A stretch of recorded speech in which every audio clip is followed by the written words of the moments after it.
Pecahkan rekor suara terbanyak caleg DPRD Sulsel, Syaharudin Alrif, saya cuma anak santri. Sekretaris DPW Partai Nasdem Sulsel, Syaharudin Alrif alias Syahar berhasil memecahkan rekor di pemilu legislatif 2024. Bagaimana tidak, Syahar kini meraih suara terbanyak dalam pemilihan anggota Dewan Perwakilan Rakyat Daerah, DPRD, Sulsel. Syahar sendiri adalah petahana Partai Nasdem di Dapil 9 Sulsel. Dapil ini meliputi Kabupaten Nrekang, Pinrang, dan Sidrap. Sementara perolehan suara Nasdem di Dapil 9 Sulsel sudah mencapai 152.429 suara. Dengan jumlah suara itu, Nasdem berpeluang besar mengamankan 4 kursi dari total 9 kursi yang tersedia. Dalam kesempatannya, Syahar menilai bahwa prestasinya ini merupakan buah dari kerja keras dan dukungan masyarakat.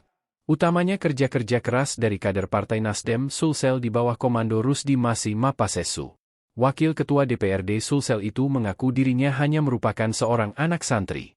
Menurutnya, hal ini adalah bukti bahwa latar belakang sederhana tidak menghalangi seseorang untuk berkontribusi dalam pengabdian ke masyarakat.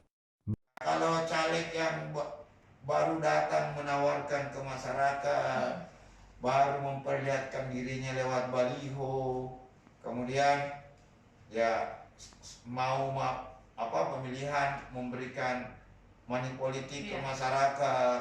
Nah, intinya jangka pendek itu kayaknya misalnya kayak kontribusi atau kinerja yang sudah diberikan untuk masyarakat. Ya. Oke. Jadi kalau ditanya berapa ongkosnya, ongkos saya kurang. Ya, dari pemilu ke pemilu kurang. Kenapa kurang? Ya. Ya karena itu tadi. Tidak ada biaya baliho. Jauh lebih besar investasi sosial. Jauh lebih tinggi hubungan emosional oleh masyarakat dibanding dengan uang senilai 200.000. Jauh.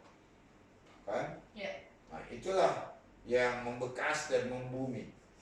Nah, karena ya kalau di Nasdem memang membangun strong footer. Download Tribun X sekarang. Menghadirkan lokal menjadi Indonesia.